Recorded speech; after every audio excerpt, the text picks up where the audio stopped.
Hello guys. आज के हम बांग्लादेश और भारतेर बेड़ाकाटा के बगल में है। ये जगह का नाम है नेंद्रादुला। ठीक है, वो अनेक लोग जानेगा नेंद्रादुला क्या है। नेंद्रादुला जानता है, मेरे आगोल आगोल बगल के लोग जाए है, सबाई जानता है नेंद्रादुला कौनटा जगह है। तो हम बांग्लादेश के अनेक बगल है। और एक कथा है कि हमारे माने मेरे एक बंधु है बांग्लादेश में, वो कलिजेर टुकड़े बंधु है, माने कलिजेर टुकड़े बंधु है।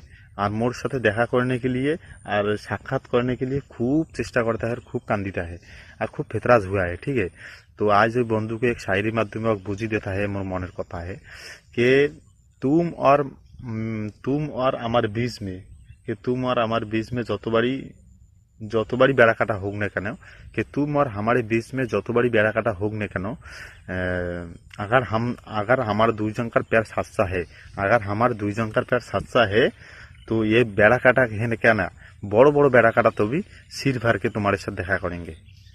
हाँ, तुम चिंता ना ही करेगा। ये हमारे हमारे पास बेड़ा काटा है।